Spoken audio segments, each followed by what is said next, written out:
Hi everybody, welcome to Shivers. Today is the 4-year anniversary of Shivers, which is really cool, very exciting, very rewarding.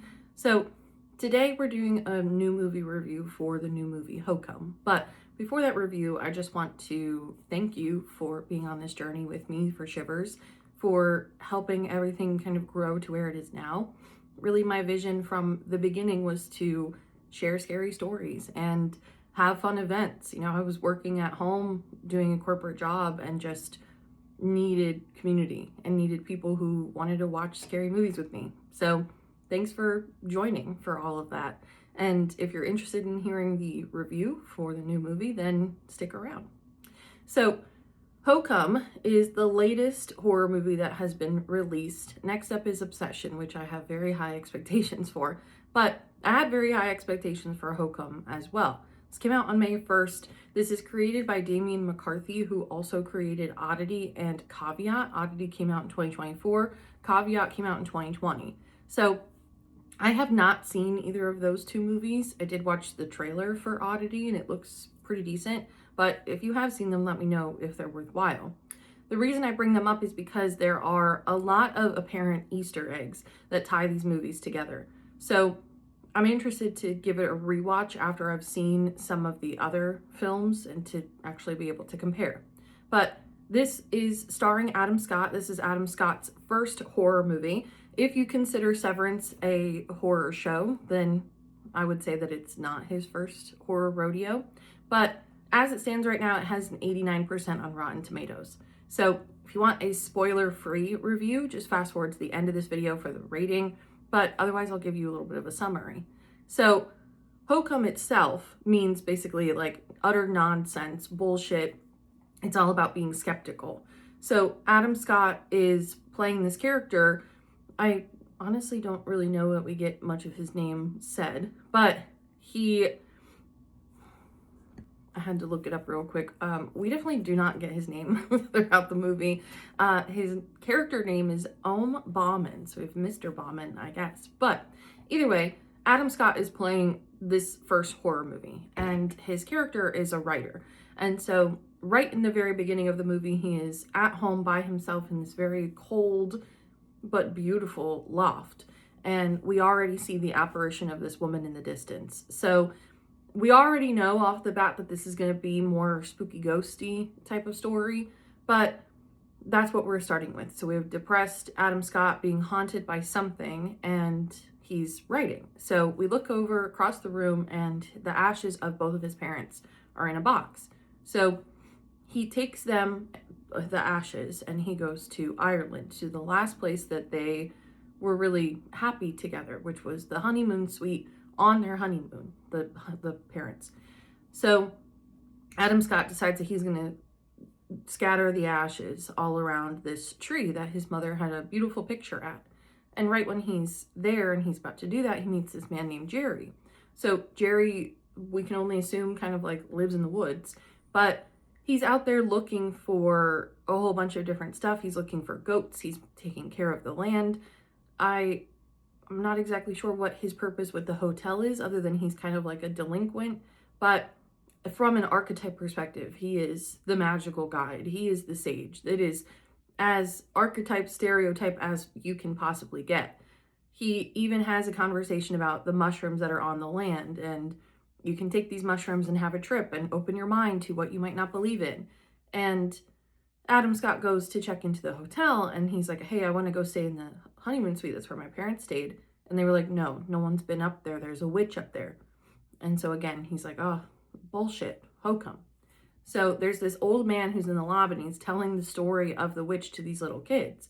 And basically the story of the witch, we don't get much background on her in particular, but it's very much like an atonement. So the witch finds you as you're snooping around her space, and if she grabs you, she'll shackle you and drag you down this long hallway where you'll be ripped from your limbs before you get to the entrance to the gates of hell.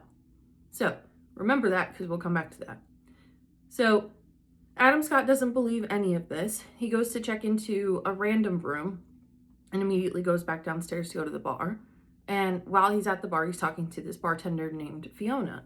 And Fiona is just really customer service doing her job, especially while he's being kind of rude. A couple of people there recognize him for his writing, and he just sort of like shuns them off. And he's like, yeah, I'm not here for that. So he's already becoming and being a very unlikable character. So this one man who looks like a bellboy comes up to him and starts having a conversation about the witch that's upstairs. And he's like, I know that you don't believe it, but I've seen her with my own eyes and it's not bullshit. So you can't just jump to conclusions. But also, I am a really big writer as well. And I would love if you could look at my manuscript. And Adam Scott is like, you're a writer, but you've never been published and you're about 70 years old and you want me to look at your manuscript? Like, I don't think so. So again, just like super rude. So Fiona's like, maybe it's time for you to go back upstairs. We're having a Halloween party tonight. Like, just dress up, come down, like socialize, just get out of your head. And he's like, yeah, maybe, like, we'll see. So he goes upstairs, he doesn't come back, and Fiona's like, I have this really, really bad feeling. I want to go check on him. So she takes the bellboy with her.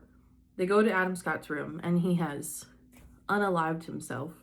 So she cuts him down. You can just use your imagination. She cuts him down and he wakes up and it's 10 days later in the hospital. So he has unsuccessfully tried to unalive himself. And I will say right now, from a theory perspective, I was like, oh, this is going to be the most obvious thing ever, that he did actually pass away in the hotel. And so now he's going to be stuck there. But I will tell you already that that's not the case, which I'm very happy because that would have been extremely predictable. But so he goes back to the hotel and they're closing for the season. Right, I guess like right after Halloween. So he's like, I just wanted to come back here and thank Fiona and just tell her I'm really sorry. Like, I didn't plan really anybody finding me like that, but I guess somebody would have had to. So I'm just really sorry that it was her. So can I just see her? Can I say sorry? And everyone basically is like, no can do. We haven't seen Fiona in forever. So since the Halloween party, actually. So he goes on his own little like snooping spree. He goes and he has a conversation with Jerry in the woods, and Jerry basically says like, I know she's in the honeymoon suite and I know she's dead. I know the witch took her because I went back into the hotel looking for her and the bell for the honeymoon suite was ringing. And so they're like the very old-timey hotel bells where you would have like a button in your room and it would actually ring a bell above the front door. So that's what, like, it's not something that would be malfunctioning and ringing behind the front counter for the honeymoon suite. So Adam Scott is like, well, this is crazy. Like, why can't we just go up there? And he's like, well, the only person who has that key is either the front desk guy or that old man who was telling the story about the witch, and that he lives in his own little hut, so we're never going to be able to get it. Long story short, Jerry goes and he gets the key. We never see this old man again, so I'm not sure if that was just like an omen or a warning, or he's just like an absent owner. I don't know. But Jerry and Adam Scott go up to the honeymoon suite, and it's very creepy and it's weird. And Jerry's like, oh shit, I forgot something, so I gotta go. So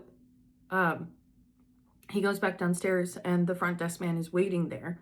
And lo and behold, we find out that the front desk man has killed Fiona.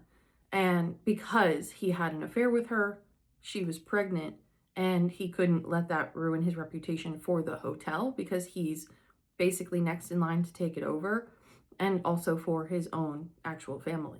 So another just real piece of shit person.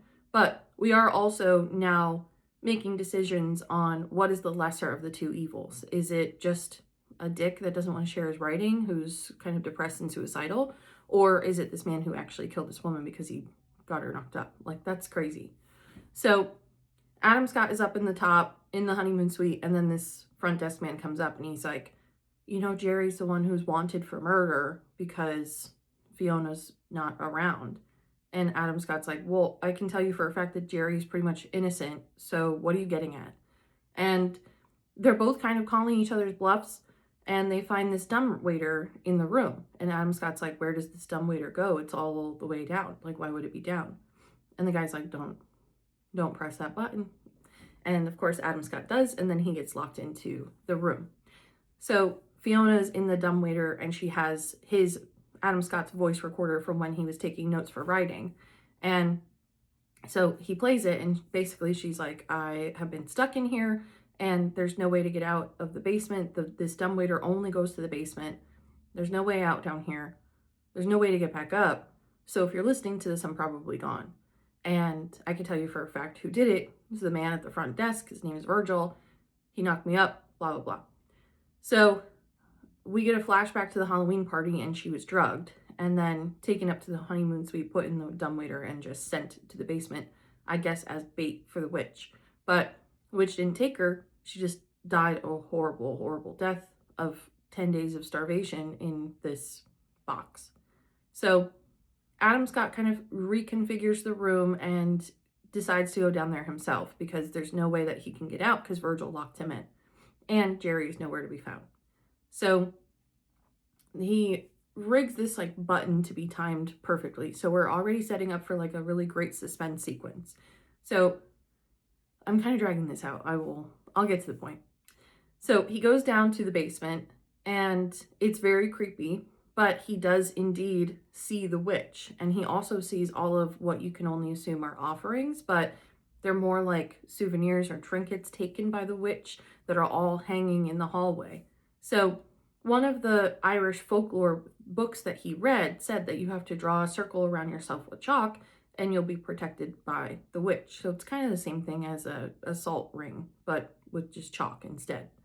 So he draws the circle around himself and he's protected temporarily from the witch. He takes the dumbwaiter back up and there's a bed in the dead center of the room that is like glowing white. So he goes into the bed and finally falls asleep. And he has this dream of his mother. And earlier when he was talking about both of his parents and how they passed, he said that his mother was shot in the face and his father drank himself to death. So we have the assumption that the father did it, but in this dream, we get the true flashback that Adam Scott was playing with his dad's gun and it accidentally went off, shot his mother in the face, and then his father could never forgive him. So that's why we have a lot of family tragedy. That's why Adam himself is depressed. Well, I don't know about him, but his character. So now at least we know the truth. Adam Scott is living with all of this guilt on what happened with his mom, and so that's why he keeps kind of like seeing her out of his peripheral. That woman in the beginning who was in his stone cold loft was the apparition of his mother. And so now he wakes up in this bed and the witch is back. She crawls up the dumbwaiter. She's creeping around the whole house, the whole honeymoon suite. And then he goes to walk through this doorway, and it is probably one of the best scares I've ever seen. But it's just the apparition of his mother following behind him. But that whole sequence just does not let up between the fear of the accident that happened. You're feeling sad, but you're feeling kind of vulnerable. You're immediately hit with the witch. And then you're hit with the scare of his mom. Like, it's like back to back to back, which is great, but very, very scary. So now, fast forward a little bit, we see Jerry. Jerry has been in the back of somebody's car, another person who works at the hotel who was just trying to help because he's like, oh, you killed Fiona. So Jerry jumps out of the car and starts running back to save Adam Scott. So as he gets back, and right as soon as he's about to open the door, Virgil's behind him and shoots him in the head. And so now Jerry's dead. Adam Scott is hiding. And this front desk guy, Virgil guy, he goes downstairs and puts all of these scarves and blankets and things like that over like a router or an outlet so that the whole place is going to burn to the ground. Which is just so smart because you killed all these people in the first place to try to take over, and now this is going to be your responsibility. Like, that's kind of a waste. So he starts to light the place on fire. He takes the hotel elevator back down to the lobby, and he can't get out because the key is gone. So he has to go back up to the honeymoon suite to go back and get Adam Scott, who has already now like tried to devise a plan to escape because otherwise he's going to burn to death. So they get into this little battle and then they both end up in the basement. So Adam Scott sees the witch, but he's already drawing the circle. He's like in the middle of drawing a circle. But now we get to that story that the old man was telling in the beginning. If she sees you and she grabs you, she will be shackled. So Adam Scott has these shackles on him, and we never see how he gets them. So that's why a lot of people, even in our group that went to the movies, was very confused as to how that happened. But I think it's more of like a magical power where she just grabs you and you're immediately chained. So she grabs Adam Scott, he's chained, but at least he's in his circle. She does the same thing to the front desk guy, and he has no protection, so he's just being dragged all the way down the hallway. So as Adam Scott is sitting in this little circle, he's like, I'm so sorry for everything I've done. I'm so sorry to my mother. I'm so sorry for everybody that I've hurt. You know, I need to really own up to my stuff. And his mother, as a ghost, but as a nice ghost, kisses him on the cheek, and she's like, I forgive you. It's okay. So his shackles fall off. So now we are in the premise and the focus of As Above, So Below. Even if you throw it back to the movie of As Above, So Below, when they're in the Paris catacombs, the only way that they can get out is if they atone for their sins. So you have to take accountability for the things that you've done and apologize for them. So my theory, because it is so folklore, metaphysical driven, is that is how the shackles came off of Adam Scott. And this is, again, why I think some of the reviews are not as great as they could be, because it's just a lot of people who don't know holistic or metaphysical or even folklore rules, because everything in this movie follows the rules to a T, which is so incredibly satisfying. So I'll get into the actual rating. The ending of the movie, they just, Jerry's deceased, Virgil gets taken by the witch, and Adam Scott is free. He is able to find his way out. So, relatively happy ending. But for the actual rating, I will say for the story itself, I'll give it a 4 out of 5. For originality, I will also give it a 4 out of 5. I feel like this is something very different. It's a cool combination between, I will also say about the ending, because that's what my other point was. At the ending, before Jerry's dead, when he's talking to Jerry said, well, when you arrived, you were such a dick that I put some of those magic mushrooms into your flask. So now we're having a conversation of belief. You know, do you believe that the witch was actually real when you were told that you were on drugs? Do you still believe your own eyes? Like, what's the point there? But the reason why I bring that up is because I really likened the ending to the same feeling, the same ending as Heretic. At the ending of Heretic, you know, she has that whole conversation in the movie of, if I'm deceased, I want to be able to come back and show myself as a butterfly, but not just any butterfly. I'm going to land on your hand so that you know it's me. And at the ending of that movie for Heretic, spoiler alert, the one girl finally goes outside and this butterfly lands on her hand, and that's it. So we're left to try to decide, like, do we think that she's actually passed away? Do we think that this is an omen? What do we think?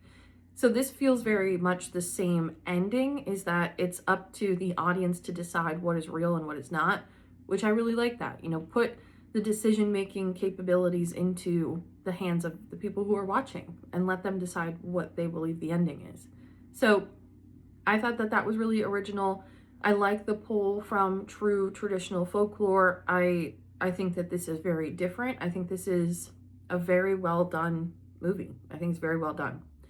From an acting perspective, I would give it a 4.5 out of 5. I mean, I really like Adam Scott. I think it's hard not to, but some of the other like supporting characters, even the front desk guy, I wanted him to be a little bit more malicious. Like, I think the point of it was that he's just this regular guy and anybody can do anything, but I wanted him to be a little bit more menacing. Just make me scared of you, not like, oh, you're just yucky guy. So for production, I would lean 3.5, maybe 4 out of 5. I like exploring lands. As you've heard from many of these reviews by now, I like when we're able to see a whole bunch of different locations. And for here, it just sort of felt like we were going from set to set to set. Like we were in his apartment for 2 seconds, and then we're in the lobby of the hotel, and then we're in the honeymoon suite. Like, we won't really go anywhere. We go to the woods, but that's really about it. So I can't complain. It's still very well done, but I would knock it just a smidge because of that. And for scares, this is a scary movie. This is like, not blatantly scary. This is not, the last movie that we watched was The Mummy, and that was, I mean, that's a whole nother level. That's Evil Dead level of scary. This is just something that is like, while you're in it, especially for that whole sequence of him in the bed with the witch, with his mom, it's back to back to back, and it's really, really well done. So I gotta give Scares either a 4 or a 5. I think anybody can watch this movie, but I think there's a lot of people who are going to get up during that portion because it's a lot. And because you're leaning into this false pretense of what this movie is supposed to be. So all in all, we get a 4.3 out of 5 for the rating of this movie. It's the highest rated for 2026 so far, which is pretty exciting. I have very high hopes and very high expectations that Obsession is going to take the ranking, but I really liked this. I would absolutely recommend this. I would say go into it knowing some folklore, just at least do a little bit of due diligence. My only complaint about this movie is that we didn't get more on the witch, but I think the reason why we didn't get more on the witch is because she's not really real. It is that atonement for your sins and accountability and sort of the last mile of your life almost. So I don't really think that she's necessarily real, which is why I don't think we get a story, which is what keeps me satisfied. So all in all, that is the review for Hokum. If you have seen it, let me know what you think. If you haven't and you're interested in watching it, let me know what your expectations are. But thank you as always for watching, for tuning in. Thank you for all of the support over these 4 years for Shivers, and can't wait to see what the next 4 have.